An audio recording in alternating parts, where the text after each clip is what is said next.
Hello dear students, myself Rajneesh Kumar. बच्चों एक बार फिर से आपका इस यूट्यूब चैनल पे बहुत बहुत स्वागत है। आज हम बच्चों क्लास 10th का साइंस का जो चैप्टर नंबर 19 है, बायोडाइवर्सिटी एंड इट्स कंजर्वेशन, उसका ये पार्ट नंबर 2 हम करने जा रहे हैं। तो पिछले वीडियो में हमने देखा था कि जो बायोडाइवर्सिटी है उसके डिफरेंट लेवल्स कौन कौन से होते हैं एंड जो बायोडाइवर्सिटी हॉटस्पॉट्स हैं इंडिया में वो कौन से हैं तीनों, और उनका हमने डिटेल में डिस्कशन किया था। आज हम कुछ छोटे मोटे क्वेश्चन सॉल्व करेंगे आगे। एंड बायोडाइवर्सिटी जो है उसका महत्व क्या है हमारे जीवन में, क्या उसके यूजेस हैं, ये देखेंगे आज। ठीक है, चलिए। तो कुछ छोटे मोटे क्वेश्चंस हैं, 1 मार्क में कई बार आ जाते हैं एग्जाम में। तो बच्चों, यूनाइटेड नेशंस जो है उसने बायोडाइवर्सिटी के बारे में जागरूक करने के लिए पूरे संसार को, पूरे वर्ल्ड के सभी देशों को, जो ईयर 2010 है उसको इंटरनेशनल बायोडाइवर्सिटी ईयर घोषित किया।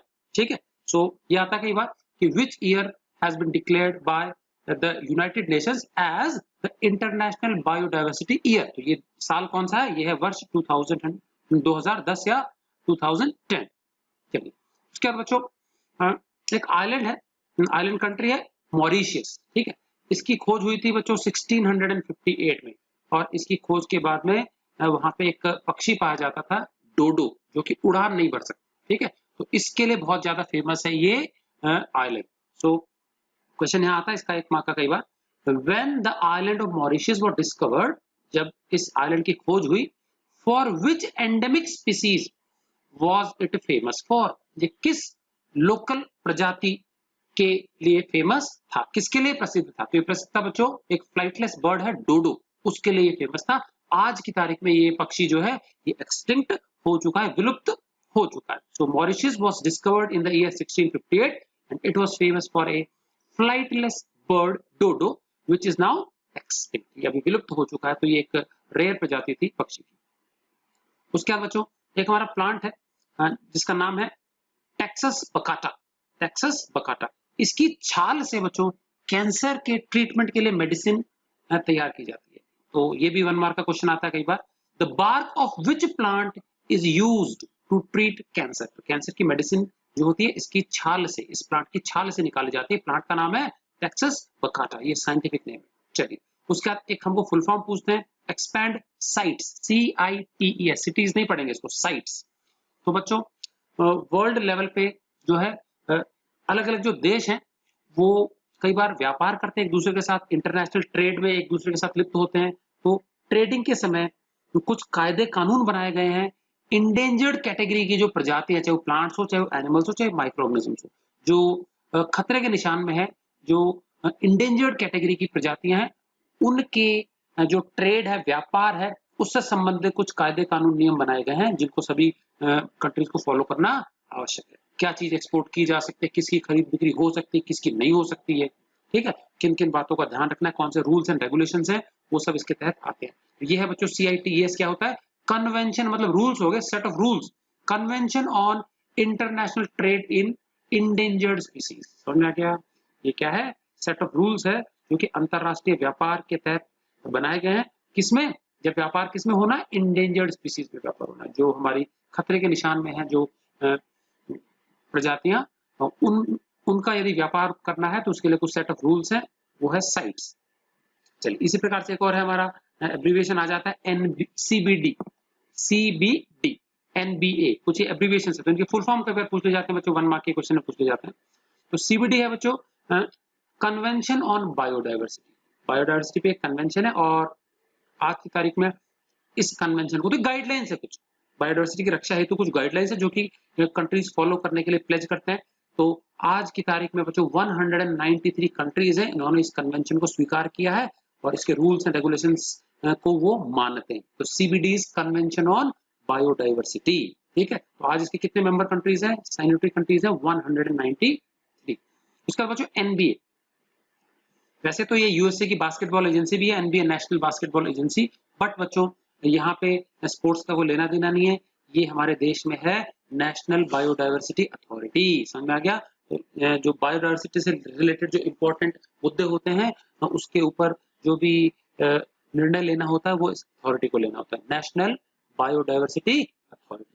उसके बाद अगला बहुत इंपॉर्टेंट क्वेश्चन है बच्चों, what is the importance of biodiversity? Biodiversity जो है, जीवों की जो विविधता है, इतने भिन्न भिन्न प्रकार के जो हम जीव देखते हैं अपने चारों ओर, उनका हमारे जीवन में क्या महत्व है, कैसे वो हमारे लिए लाभदायक है, यूजफुल है। तो हमारे जीवन के अलग अलग फील्ड्स में अलग अलग प्रकार से वो हमारे लिए बहुत ही महत्वपूर्ण भूमिका निभाते हैं।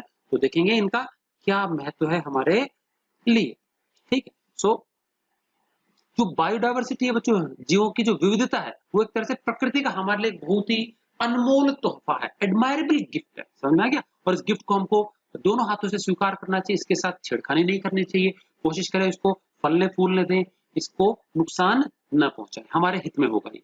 तो rich biodiversity is an admirable gift of nature, प्रकृति की हमारे लिए अनमोल भेंट है क्या, जो समृद्ध जो बायोडाइवर्सिटी है वो, and plays an important role for maintaining life, for maintaining life. तो हमारा जो जीवन है उसको सस्टेन करने के लिए, हमारे जीवन के लिए इसका बहुत इंपॉर्टेंट रोल है बायोडाइवर्सिटी का। तो इसका जो महत्व है वो निम्नलिखित जो पॉइंट्स हैं उनके माध्यम से समझ सकते हैं। तो सबसे पहला बच्चों, आर्थिक वैल्यू क्या है इसकी, इकोनॉमिक वैल्यू क्या है, आर्थिक रूप से किस प्रकार से लाभकारी है जीवों की विविधता।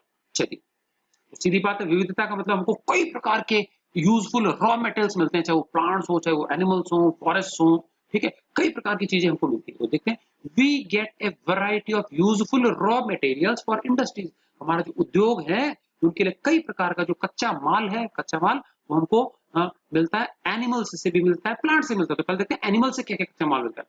फर, फर मतलब होता है उनका स्किन का जो ऊपर का मुलायम बाल होता है, वो उससे कंबल वगैरह, ब्लैंकेट्स, कोट्स का जो इनर लाइनिंग होती है वो बनाई जाती है। स्किन मिलती है, चमड़ी, जिससे कि हम बेल्ट्स, लेदर के आइटम्स बना लेते हैं। मस्क बच्चों, कस्तूरी, ये हिरण की नाभि में मिलती है, सेंटेड आइटम है, इससे सेंट्स वगैरह बनाए जाते हैं। उसके बाद लेदर, चमड़ा हो गया, हनी, शहद हो गया, लाख, सिल्क, लैक, लैक के बाद क्या आएगा, सिल्क, रेशम, देन पर्ल्स, मोती होते हैं। उसके अलावा, मोतियों के अलावा गम, गोंद, गोंद के बाद में रबर, सैंडलवुड, रबर, चंदन, चंदन के तो जंगल है हमारे देश में, कर्नाटक में। उसके बाद टिम्बर, कंस्ट्रक्शन के लिए लकड़ी मिल जाती है जंगलों से, प्लांट से हमको, ठीक है। फ्लावर्स मिल जाते हैं, फाइबर्स मिल जाते हैं, फ्लावर्स मतलब फूल, जिससे कई प्रकार के सेंटेड मटेरियल्स बनाए जा सकते हैं। फाइबर, गम हो गया, ठीक है, रबर, सैंडलवुड, टिम्बर, रेजिन्स, कई प्रकार के केमिकल सब्सटेंसेस मिल जाते हैं, गोंद हो गया, ठीक है कि नहीं क्या, कई केमिकल्स, ड्रग्स, दवाइयां मिल जाती है, डाइज, ठीक है कि नहीं क्या, एंड डाइज, ओके। तो ये तरह तरह की भांति भांति की हमको चीजें हमको मिल जाती हैं, जो कि ट्रेड का साधन। तो एक तो प्लांट्स, एनिमल से कुछ मिला, हमको प्लांट से मिला। तो यहाँ पे थोड़ी लैंग्वेज मिस्टेक है, एंड डाइज, ये हटा देंगे यहाँ से बच्चों। डाइज का मतलब ही कलर होता है,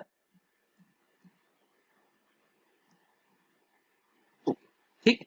तो ये तरह तरह की चीजें हमको कहाँ से मिलती हैं, प्लांट से मिलती है। ऊपर जो लिखी गई है बच्चों, वो कहाँ से मिलती है हमको, एनिमल से। तो एनिमल से क्या क्या मिला हमको, फर, स्किन, मस्क, कस्तूरी होती है, ये सेंटेड मटेरियल है, लेदर, हनी, लैक, लाख होता है ये, सिल्क, पर्ल्स, इटीसी, ये तो हमको एनिमल से मिले, जो कि व्यापार के साधन है। ये इनको बेच करके हम क्या आर्थिक लाभ कमा सकते हैं, दूसरे देशों को एक्सपोर्ट करके।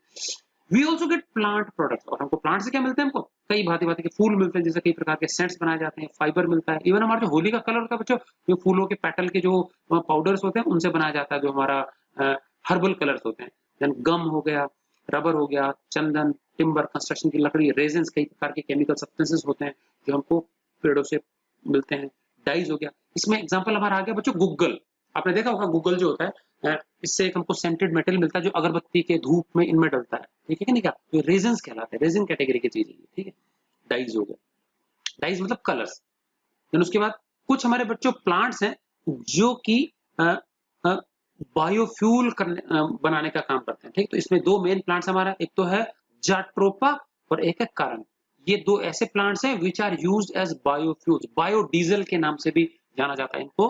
तो इसका मतलब इनसे मिलने वाले जो एक्सट्रैक्ट हैं उसको हम ईंधन के रूप में यूज करते हैं, कर सकते हैं, डीजल का रिप्लेसमेंट। समझ में आ गया? तो पेट्रोलियम प्रोडक्ट दिन प्रतिदिन महंगे होते जा रहे हैं, तो इसका एक चीप अल्टरनेटिव है बायोफ्यूल्स। तो ये प्लांट्स कौन कौन से, जाट्रोपा एंड करण, साउथ इंडिया में बहुत बड़े पैमाने पर, कर्नाटका में, आंध्र प्रदेश में उगाए जाते हैं। देन कई हमारे गेहूं की कुछ उन्नत किस्में जो कि बहुत ही छोटे हाइट की हैं, लेकिन अनाज बहुत अच्छा लगता है उनमें। तो many dwarf variety of wheat they were produced from Japanese wheat, Narine 10, Japan की एक बहुत ही अच्छी किस्म है गेहूं की, नरीन 10, और उसकी मदद से, उससे हम उसके जीन्स में थोड़ा बहुत बदलाव कर करके हमने बहुत सारी अलग अलग भिन्न भिन्न वेराइटीज डेवलप कर ली है। किसकी? गेहूं की वेराइटीज। ओके, तो गेहूं की बहुत सारी अच्छी अच्छी हमने नस्लें किसमें डेवलप कर ली हैं? किसकी मदद से? जापान की जो व्हीट की है उत्तम नस्ल है नरीन 10। तो ये बायोडायवर्सिटी का ही प्रतीक है कि भाई जितनी ज्यादा विविधता मिलेगी उतना ही क्या है हमारे लिए अच्छा होगा। इसी प्रकार से many improved rice varieties were obtained from Dee Geo Woo. ये बच्चों ताइवान की बहुत उत्तम किस्म की चावल की धान की वैरायटी है और इसकी मदद से इससे जीन्स निकाल के हमने और भी बहुत सारी प्रकार की राइस की वैरायटीज डेवलप की है। इवन हमारे खुद के देश में इंडिया में 50,000 के करीब राइस की वैरायटीज उगाई जाती है। तो ये है इकोनॉमिक वैल्यू। ठीक है, तो इससे ट्रेड का जो है वो साधन है।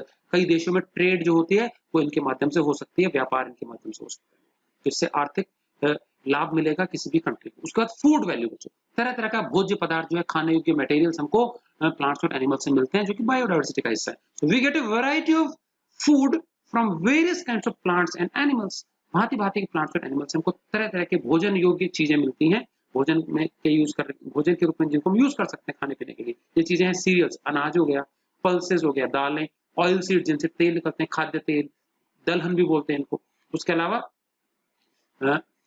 उसके अलावा फ्रूट्स हो गए, फल हो गए, सब्जियां हो गई हमारी, मिल्क दूध हो गया, मीट, एग, ये सारी चीजें खाने वाली वस्तुएं जो है वो हमको प्लांट्स और एनिमल से मिलती है जो कि बायोडायवर्सिटी है। उसके बाद बच्चों हमको बहुत सारे ऐसे प्लांट्स हैं जिनसे तरह तरह की मेडिसिनल चीजें मिलती है, हमको मेडिसिन मिलते हैं।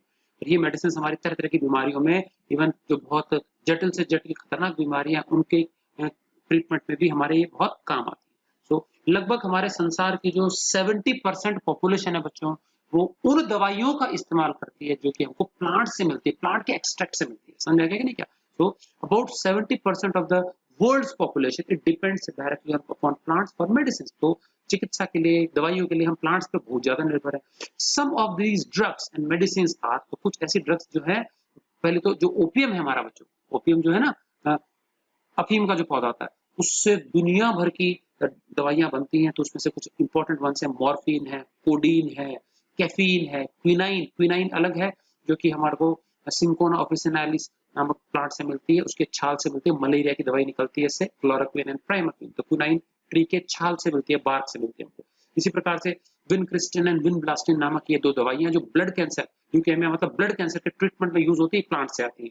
उसके बाद पेनिसिलिन ये हमारी एंटीबायोटिक है जो कि फंगस से मिलती है। फंगस भी क्या है, नॉन ग्रीन प्लांट्स की कैटेगरी में आते हैं। और भी कई प्रकार के एंटीबायोटिक्स हैं। टेट्रासाइक्लिन भी एक एंटीबायोटिक है। टॉक्सोल कैंसर को ट्रीट करने के लिए दवाई है, प्लांट से मिलती है। और उसके अलावा कैंसर के इलाज के लिए एक और दवाई है बच्चों जो कि हमको एक प्लांट की छाल से मिलती है। प्लांट का नाम है टेक्सस बकाटा। तो ये हम पहले भी डिस्कस कर चुके हैं। इतने भिन्न भिन्न प्रकार की जो असाध्य बीमारियां हैं उनसे लड़ने के लिए जो दवाइयां हमको कई इंपॉर्टेंट प्लांट से मिलती है। उसके अलावा बच्चों हमारे आयुर्वेद में कुछ प्लांट्स का बहुत ज्यादा महत्व है। तो ये है रोवुल्फिया सर्पेंटिना बच्चों, इसको हम बोलते हैं सर्पगंधा। क्या है ये? सर्पगंधा। तो इससे अनिद्रा की, मेंटल डिजीज को क्योर करने की दवाइयां बनती हैं। It is also use for treating high BP, जो हाइपरटेंशन है, हाई बीपी है, उसको रेगुलेट करने के काम में आती है दवाई। उसके अलावा अश्वगंधा भी है, ठीक है, जो बीपी वगैरह को, रूमेटिज्म के लिए दवाई उसके काम आती है। उसके अलावा प्लांट्स लाइक बेसिल, बेसिल मतलब होता है तुलसी, ये इसमें एंटी वायरल प्रॉपर्टीज होती है, हमारी इम्यूनिटी को बूस्ट करती है। ब्राह्मी, अश्वगंधा, एस्पेरेगस, गिलो गिलोय। आजकल तो बाबा रामदेव जो उन्होंने एक तो तुलसी, बेसिल, एक गिलो गिलोय और एक है कौन सा, अश्वगंधा, इन तीनों को मिला करके उनका दावा है कि उन्होंने कोरोना को ठीक करने के लिए दवाई बना ली है कोरोनिल नाम से। लेकिन अभी तो केंद्र सरकार ने उस पर रोक लगा दी है कि उसका पता नहीं उन्होंने ढंग से ट्रायल किया है कि नहीं किया है। तो बच्चों इनसे आयुर्वेद में इनका बहुत महत्व है। कई प्रकार के बीमारियां इनसे ठीक की जा सकती है। तो रोवुल्फिया सर्पेंटिना होता है सर्पगंधा, बेसिल मतलब तुलसी, ब्राह्मी ये बच्चों दिमागी शक्ति को बूस्ट करता है, हमारी मेमोरी पावर जो है उसको बढ़ाता है। ब्राह्मी याददाश्त तेज करता है ब्राह्मी, तो इससे कई प्रकार के टॉनिक्स बनाए जाते हैं। अश्वगंधा, एस्पेरेगस, गिलो गिलोय, बेल आती है बच्चों इसकी, बड़े बड़े पत्ते आते हैं, उनका रस यूज होता है नॉर्मली। इन सब में एंटी एड्स प्रॉपर्टीज भी पाई जाती है। ठीक है, तो ये हमारे मेडिसिनल वैल्यू हैं तरह तरह के प्लांट्स। ठीक है, उसके बाद बच्चों साइंटिफिक इंपॉर्टेंस। ठीक है, तो साइंटिफिक जगत के लिए क्या महत्व है बायोडायवर्सिटी का वो देख लेते हैं। तो बायोडायवर्सिटी तो जो होती है बच्चों विविधता, वो एक तरह से जीन बैंक की तरह काम करते हैं। जितनी ज्यादा विविधता होंगी उतनी भांति-भांति के उसमें तरह-तरह की जीन्स होंगी जिसमें अलग-अलग प्रकार के कैरेक्टर्स हो सकते हैं और इससे प्लांट हाइब्रिडाइजेशन एक्सपेरिमेंट्स होते हैं, जो ब्रीडिंग एक्सपेरिमेंट्स हैं उसके लिए ये रॉ मटेरियल की तरह साबित होते हैं। मेंडल ने जो ब्रीडिंग एक्सपेरिमेंट किए थे उसके लिए उसने बायोडायवर्सिटी जो जीन पूल का है उसी का यूज किया। तो भांति-भांति के जो जीन होते हैं जिसके कारण विविध प्रकार के कैरेक्टरिस्टिक्स होते हैं प्लांट्स में, उनको क्रॉस ब्रीड करके और नई किस्में हम डेवलप कर सकते हैं। तो ब्रीडिंग एक्सपेरिमेंट्स जो होते हैं, प्लांट हाइब्रिडाइजेशन एक्सपेरिमेंट्स, उसके लिए बहुत इंपॉर्टेंट रोल है बायोडायवर्सिटी का। विविधता होगी तो अच्छा रहेगा। फिशरीज, कई प्रकार की मछली है जो हम पालते हैं जो कि फूड वैल्यू की होती है। एनिमल हस्बेंड्री के तहत हम कई प्रकार के कैटल, अलग-अलग नस्लों के हम मवेशी पालते हैं। दूध वैल्यू जिनकी ज्यादा होती है, milk giving capacity, meat capacity जिनकी ज्यादा है, and development of high yielding varieties, जो ज्यादा दूध देने वाले पशु हैं उनका development by means of artificial insemination. तो वैरायटी, नस्ल सुधार के लिए हमको अलग-अलग जितनी प्रकार की नस्लें होंगी तो हम अच्छे-अच्छे गुणों वाली नस्लों को डेवलप कर सकते हैं उनसे अच्छी-अच्छी जीन्स निकाल करके या क्रॉस ब्रीडिंग करके। इसी प्रकार से हम जेनेटिकली मॉडिफाइड ऑर्गेनिजम्स को भी डेवलप कर सकते हैं बच्चों।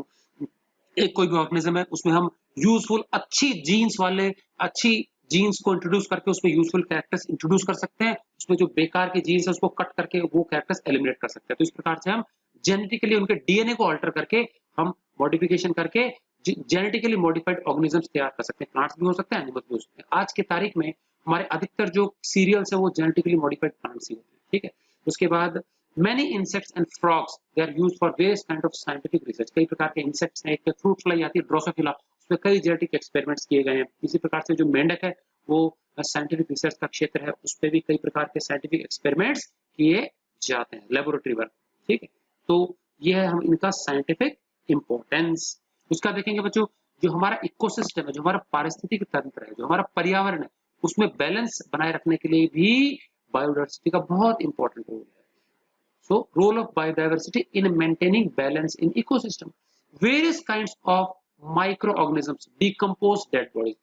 कई प्रकार के जो माइक्रोब्स पाए जाते हैं मिट्टी के अंदर, किसी ऑर्गेनिज्म की मृत्यु के बाद में उनकी डेड बॉडी को डिकम्पोज करते हैं, सड़ाते हैं और न्यूट्रिएंट्स को सिंपल सॉल्युबल फॉर्म में कन्वर्ट करके कॉम्प्लेक्स न्यूट्रिएंट्स को और उसको मिट्टी में रिलीज कर देते हैं। यही न्यूट्रिएंट्स बाद में मिट्टी को उपजाऊ बनाते हैं और जो कि प्लांट्स की ग्रोथ के काम आते हैं। तो मिट्टी को उपजाऊ बनाने का काम, मिट्टी से जो वेस्ट के रूप में डेड बॉडीज को उसको हटाने का काम, जिससे कि प्रदूषण नहीं हो, ये काम करते हैं माइक्रो ऑर्गेनिजम्स। इसके अलावा many strains of bacteria, strains मतलब वैरायटीज ऑफ बैक्टीरिया, बैक्टीरिया की बहुत सारी ऐसी प्रजातियां बच्चों जो हम अगर जो टॉक्सिक इंडस्ट्रियल वेस्ट है, गंदा नाली का सीवेज का पानी है, उसमें यदि हम डाल देते हैं तो उससे toxic poisonous chemical substances, heavy elements, mercury, cadmium, zinc, arsenic, इनको निकाल बाहर करते हैं। क्योंकि बैक्टीरिया बहुत लाभदायक है सीवेज ट्रीटमेंट के लिए। समझ में आ गया? तो गंदा जो नालों से निकलने वाला गंदा अनट्रीटेड वाटर है, केमिकल वेस्ट वाटर जो होता है, उसको हम इन बैक्टीरिया की मदद से ट्रीट कर सकते हैं। बैक्टीरिया उस पानी में से टॉक्सिक वेस्ट को हटा देते हैं, उसको हार्मलेस बना लेते हैं। फिर ऐसा ट्रीटेड वाटर जो होता है वो हम वॉशिंग क्लीनिंग के लिए या फिर हम कृषि में, एग्रीकल्चर में, इरिगेशन के लिए, सिंचाई के लिए काम में ला सकते हैं। तो सीवेज ट्रीटमेंट में बहुत इंपॉर्टेंट रोल है इन माइक्रो ऑर्गेनिजम्स का। इसी प्रकार से बायोडायवर्सिटी जो होती है, किसी भी स्थान विशेष पे, जंगल में, किसी प्राकृतिक इलाके में जो फूड चेन्स ऑपरेट करती है उनको स्टेबलाइज करता है। फूड चेन होती है बच्चों, बहुत सारे ऑर्गेनिजम्स जो होते हैं उनका एक श्रृंखला, उनका एक रिलेशनशिप जिसमें हमको पता चलता है कौन सा जीव किस जीव को भोजन के रूप में यूज करता है। Relationship of few organisms representing who Yeats हुम।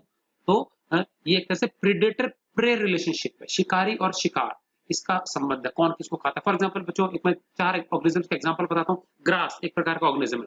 ग्रास को बच्चों चूहा खा जाता है, तो चूहे को खा जाता है बच्चों कौन, सपोज सांप खा जाता है, सांप को हॉक खा जाता है। तो मैंने 4 एग्जांपल्स बताए, 4 जीव बताए। प्लांट्स बताया, उसके बाद मैंने बताया रैट, रैट को खा जाता है स्नेक, स्नेक को खा जाता है हॉक, बाज। ठीक है, तो ये छोटी सी फूड चेन होगी।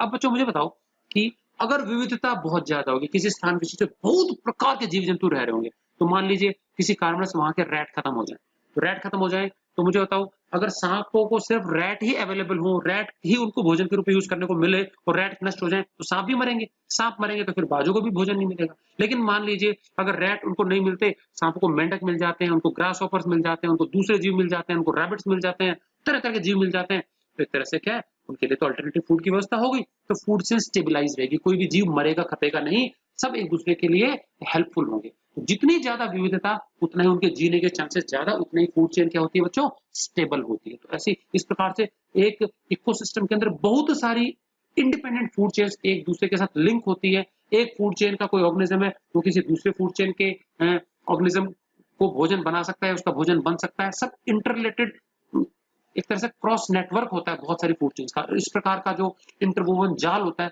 बहुत सारी फूड चेन्स का, जो कि पूरे सिस्टम को स्टेबलाइज करता है, उसको फूड वेब कहते हैं, खाद्य जाल। तो खाद्य चेन, खाद्य श्रृंखला और खाद्य जाल, इन दोनों को स्टेबलाइज करती है विविधता जीवों की। जितना ज्यादा विविधता उतना ही जीवों के लिए अच्छा, सर्वाइवल चांसेस बढ़ जाते हैं।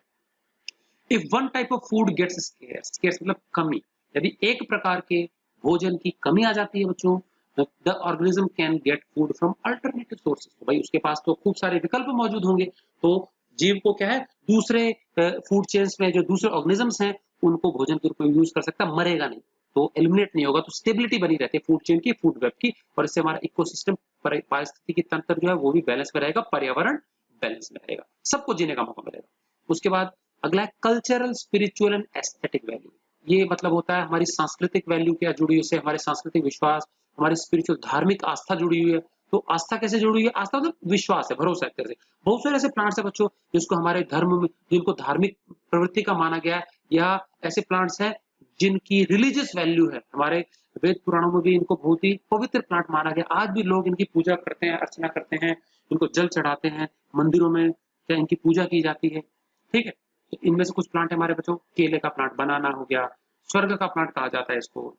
फल भी बहुत इंपॉर्टेंट है, म्यूसा पैराडाइसिया का, स्वर्ग का फल कहला जाता है, देवी देवताओं को भोग के ऊपर चढ़ाया जाता है, फल हर मौसम में मिलता है। तुलसी हो गई, ये भी एक बहुत ही इंपॉर्टेंट रिलीजियस प्लांट माना जाता है। बेनियान, बरगद का प्लांट बच्चों मंदिरों में उगाया जाता है नॉर्मली, ये सालों साल तक ये उगता है, 4-4, 500-500 साल इसकी उम्र होती है। ये भी हमारी धार्मिक आस्थाओं से जुड़ा हुआ है। पीपल का प्लांट है, ये भी मंदिरों के आसपास ही देखने को मिलता है। फाइकस रिलीजियोसा, ठीक है कि नहीं क्या, तो देखो इसका नाम में भी रिलीजन आ गया, तो ये धार्मिक वैल्यू से जुड़े हुए प्लांट है। इनको कोई काटता नहीं, इनकी लकड़ी को कंस्ट्रक्शन के लिए यूज नहीं करता बच्चों, ठीक है, तो ये हमारी आस्था के प्रतीक है। उसके अलावा आंवला, आंवला का प्लांट है, इसकी भी पूजा होती है। Then they have been, all this plants they have been worshipped from ancient times, तो बहुत ही पुराने समय से ही इनकी पूजा अर्चना होती है। दीज आर कंसीडर्ड सैक्रेड, और इनको क्या है, बहुत ही पवित्र माना गया है हमारे धर्म में, ठीक है कि नहीं क्या। सिमिलरली एनिमल्स, और बहुत सारे ऐसे जानवर हैं जो कि हमारे लिए पूजनीय माने गए हैं। इनसे हमने अलग अलग देवी देवताओं को, डाइटीज को, गॉडली डाइटीज को जोड़ दिया है, जो कि हमारी धर्म में, धर्म का या आस्था का प्रतीक है। काऊ, हम मानते हैं कि इसमें बहुत सारे देवी देवताओं का वास है। गौ, जो काऊ है, गाय को माता के रूप में हमारे देश में पूजा जाता है। उसको हम सुबह या शाम दोनों वक्त क्या होती है, चपाती ऑफर करते हैं। पहली चपाती हम नॉर्मली गाय की बनाते हैं, हमारे घरों में देखा होगा आप लोगों ने। सुबह जो कचरा लेने के लिए गाड़ी आती है उसको भी कई लोग क्या है, काउस की चपाती बना करके देते हैं, वो लेके जाता है। पीकॉक जो है, इसको हम क्या, जो हमारे लॉर्ड शंकर हैं, लॉर्ड शिवा जो है, उनके जो एल्डर सन है कार्तिकेय, उनका वाहन माना जाता है पीकॉक को। उसके अलावा रैट, ये गणेश जी का वाहन है। स्वैन, सरस्वती माता का ये वाहन है, आसन।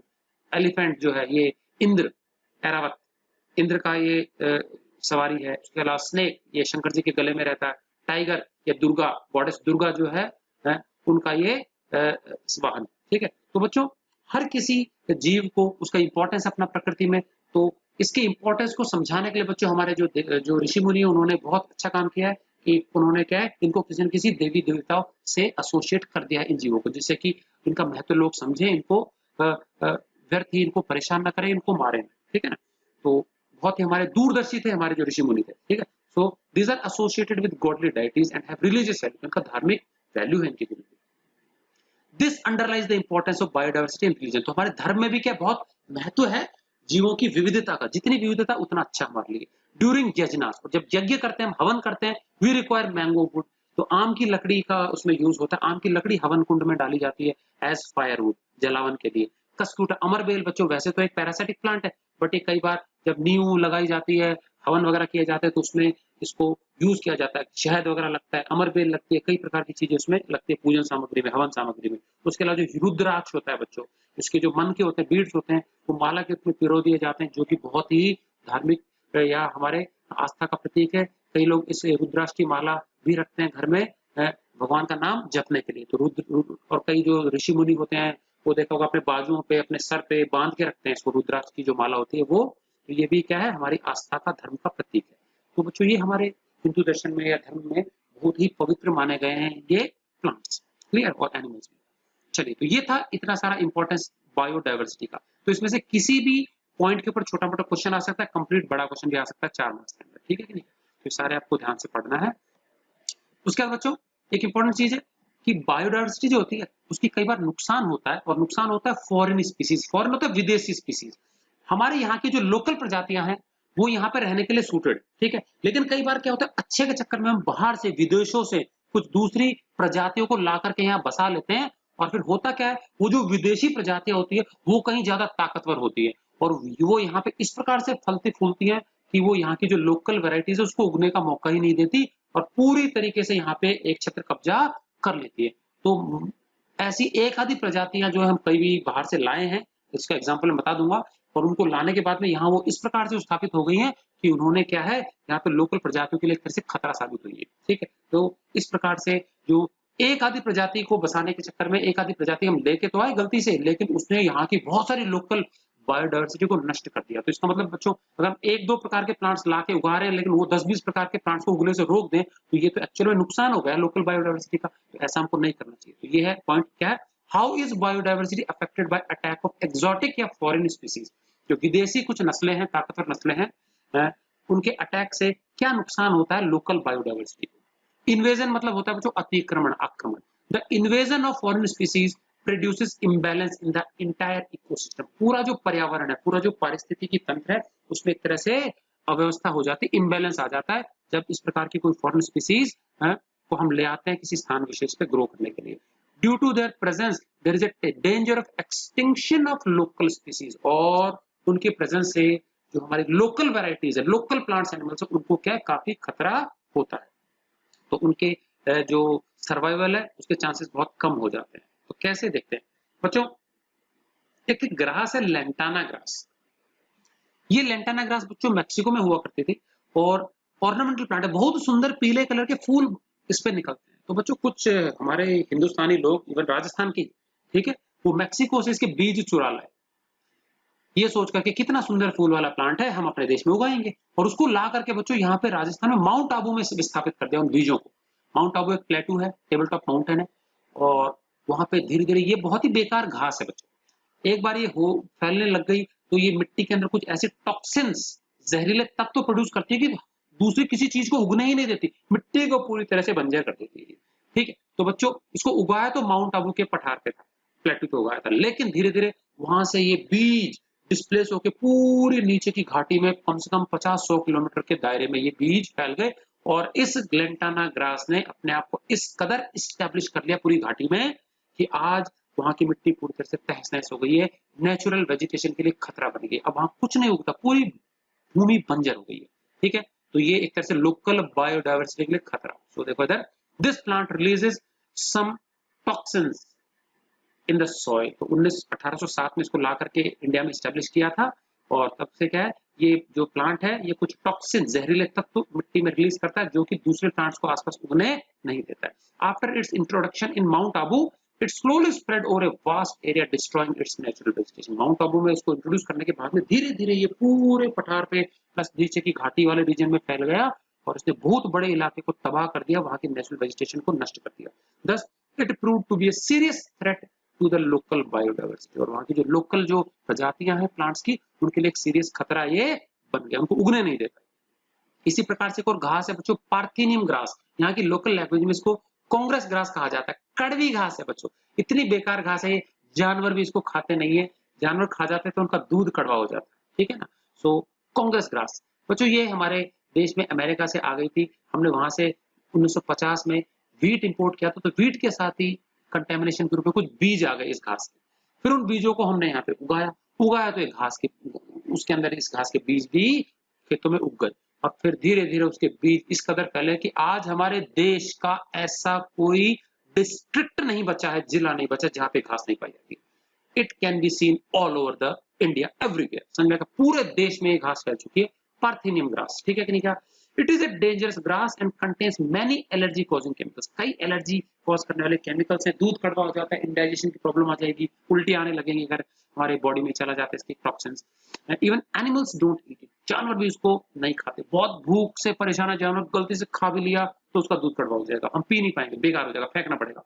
It is prove to be a serious threat to local biodiversity, कई खेतों को खुला ऐसे छोड़ देते हैं कई सीजन तक, एक दो सीजन तक, तो बिल्कुल इसकी घास की घास ऐसे खड़ी हो जाएगी, सफेद सफेद छोटे छोटे फूल आते हैं गोभी की तरह, बहुत छोटे छोटे बारीक बारीक फूल आते हैं, बेकार घास है, ठीक है।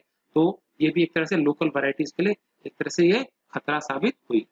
चलिए अगला क्वेश्चन देखेंगे बच्चों, what are endemic species. Endemic का मतलब बच्चों होता है लोकल प्रजातियां, किसी स्थान विशेष पे ही जो मिलती हैं, एक हाईली रेस्ट्रिक्टेड लिमिटेड एरिया में उगती हैं या पाई जाती हैं, चाहे वो एनिमल हो चाहे प्लांट हो, और उस रीजन के अलावा वो संसार में ज्यादा देखने को नहीं मिलती हैं। इस प्रकार की प्रजातियों को बोलते हैं बच्चों एंडेमिक स्पीसीज, किसी स्थान विशेष की प्रजातियां, लोकल वैरायटी।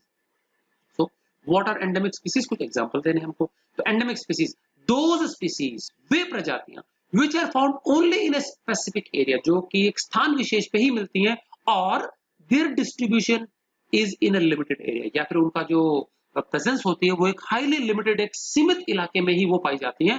इस प्रकार की प्रजातियों को, स्पीसीज को, चाहे प्लांट्स हो चाहे एनिमल्स, उसको बोलते हैं बच्चों एंडेमिक स्पीसीज कहते हैं। समझ में आ गया कि नहीं क्या? चलिए प्लांट्स में एक एग्जांपल बताता हूं बच्चों, एक प्लांट है, मेडिसिनल प्लांट है, मेटासिकोया प्लांट। ये सिर्फ और सिर्फ चीन में, चाइना में पाया जाता है और कहीं नहीं पाया जाता, उसमें भी एक सीमित प्रोविंस है वहीं पाया जाता है मेटासिकोया प्लांट। इसके बारे में कई बार क्वेश्चन आता है। उसके अलावा एग्जांपल्स एनिमल्स के मैंने ज्यादा लिखवाए हैं, इजी रहेंगे याद होने के लिए। लेमूर बच्चों, ये बंदर का प्रकार है। It is an animal species which is found only in Madagascar island. ये अफ्रीकन जो सब अफ्रीका जो महाद्वीप है उसके बगल में आइलैंड है छोटा सा, मेडागास्कर आइलैंड। तो उसी द्वीप पर ही ये लेमूर स्पीसीज पाई जाती है और संसार में कहीं नहीं। इसी के अलावा जो बर्ड किवी है, किवीज आपको आप जानते हो कि न्यूजीलैंड के लोगों को बोलते हैं, वहां की जो क्रिकेट टीम उनको किवी कहा जाता है, किवी टीम। तो किवी जो बच्चों एक फ्लाइटलेस बर्ड है जो सिर्फ और सिर्फ न्यूजीलैंड में ही पाया जाता है, जो कि एक आइलैंड कंट्री है। इसके अलावा जो कोमोडो ड्रैगन है बच्चों, ये इंडोनेशिया का एक छोटा सा आइलैंड है, कोमोडो आइलैंड, सिर्फ और सिर्फ उस द्वीप पर ये कोमोडो ड्रैगन पाया जाता है। ड्रैगन क्या है? ये बहुत बड़ी छिपकली है बच्चों, कम से कम 10 से 12 फीट लंबी और काफी वजनी, सबसे बड़ी संसार की छिपकली है आज की तारीख में, कोमोडो ड्रैगन। ठीक है कि नहीं का? ये साबुत इंसान को साबुत खा सकती है, इतनी बड़ी छिपकली है।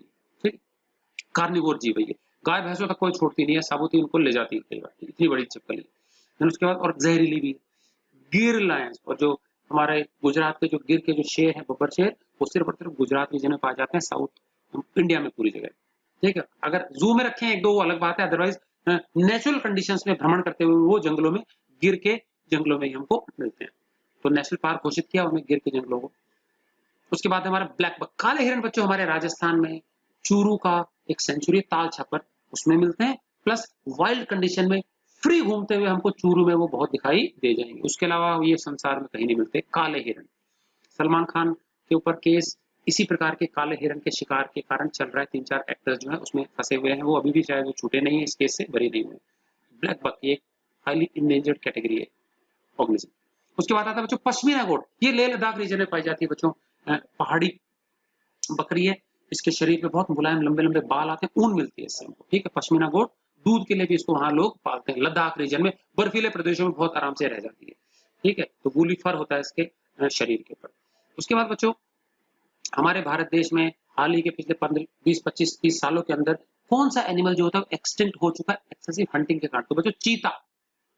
टाइगर्स अभी भी बचे हैं, शेर बचे हैं, बट चीता जो है ये हमारे इंडिया से ये विलुप्त हो चुका है। बस आज इसको आप फोटो में देख पाओगे, एक भी चीता हमारे देश में बचा नहीं है। So which animal have become extinct from India due to excessive hunting? बहुत अधिक शिकार के कारण कौन सा एनिमल है जो विलुप्त हो गया हमारे देश से? तो बच्चों एनिमल है चीता। ठीक है, तो बच्चों आज के इस वीडियो के लिए इतना ही। अगले वीडियो सेशन में हम इस चैप्टर को कंप्लीट करेंगे। कुछ हमारे और क्वेश्चंस रह गए और टॉपिक्स रह गए हैं कि कंजर्वेशन के लिए क्या और प्रयास कर सकते हैं, कितने प्रकार का ऑर्गेनिजम्स का, बायोडायवर्सिटी का कंजर्वेशन हो सकता है, और हमारे देश में कौन कौन से कितने संख्या में wild life sanctuaries, national parks, conservation reserves, biosphere reserves, ये सारी चीजें हैं। और दो मेन प्रकार का जो कंजर्वेशन है, in situ conservation and ex situ conservation, ये चीजें हम देखेंगे आने वाले नेक्स्ट वीडियो में, जो इस पार्ट का, इस लेसन का आखिरी वीडियो होगा। क्लियर है? तो आज के वीडियो के लिए इतना ही बच्चों। आई होप आपने अच्छे से सुन के समझा होगा, नहीं समझ में आप एक बार फिर देखिए इसको, पूरा समझ के अपने नोटबुक में इसको नोट करना है, और जो डार्क में या जो बोल्ड में आपको चीजें दी गई है एग्जाम्पल्स वगैरह वो अच्छे से लर्न करने हैं। ठीक है, so till next video, good bye and thanks for watching.